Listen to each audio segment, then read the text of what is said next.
clock said 10:30 p.m. It was the last half hour of my shift, and I just wanted to finish, go home, and leave the routine of frying food and ringing up orders behind me. The kitchen was shut down. The last customers had left and the restaurant was quiet. It was just the three of us, me at the counter, Lisa clearing the tables, and Mark in the kitchen finishing up. Suddenly, the metallic sound of the automatic door glided through the air, a familiar sound that was disconcerting at this hour of the night. The door opened slowly and a dark figure stepped inside. He was covered by a hood.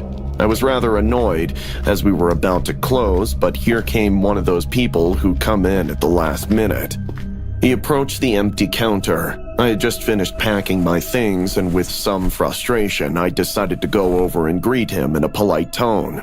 But he was serious, just standing there with his head down, as if he was deciding something. Finally, he looked up, and although I couldn't see his face clearly, his eyes shone with a mixture of impatience and something darker. My body instantly tensed. I asked if he needed anything, trying to sound normal, but my voice was shakier than I had expected. The man didn't answer. His right hand slipped slowly under his jacket, and the glint of metal caught my attention. It was a weapon, and he raised it to chest height. I felt the cold grip of death, and my breath froze. "Empty the register," he said in a dry, firm voice, while with his other hand he pulled a small, clear bag from his pocket and threw it on the counter. My whole body froze. It was as if I was floating outside of myself, watching the scene from above. For a moment, I thought I was dead. I just couldn't move, my hands shaking uncontrollably. My mind was racing too fast, a whirlwind of thoughts. What will happen if I don't? Will he shoot us? Has Lisa noticed? Does Mark know we're in danger? The man banged the cash register with the barrel of his gun, snapping me out of paralysis. "No!" he shouted, and I felt the sharp edge of panic pierce my chest. My fingers barely responded. I fumbled as I tried to open the register. The sound of the bell as it opened was like a death knell. My hands fluttered, shaking, as I pulled the notes out one by one, stuffing them into the bag. As I desperately searched the room for help, I saw her. Lisa was standing at the back of the restaurant, frozen, with a rag in her hands and her eyes wide open, not daring to make a sound.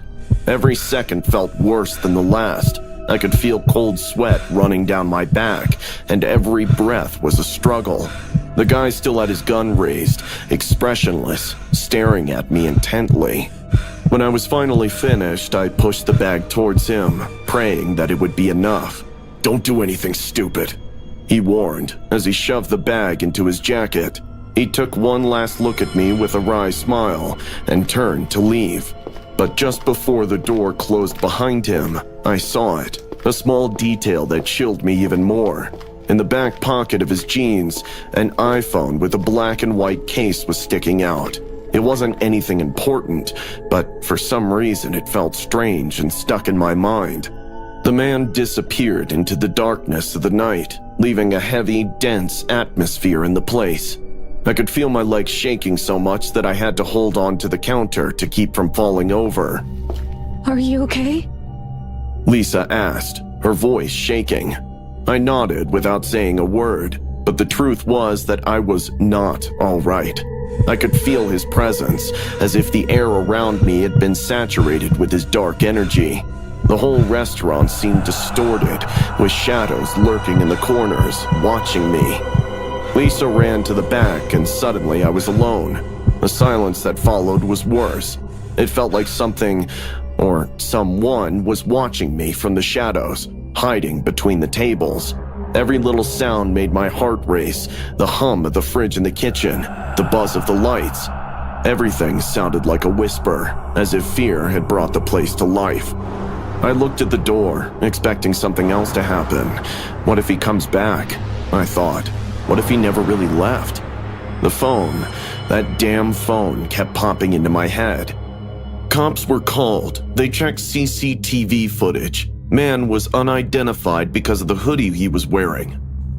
But then they noticed the iPhone in his back pocket with black and white case. The man with iPhone with black and white case was enough to track Brown. Brown was tracked down through surveillance camera and was then arrested.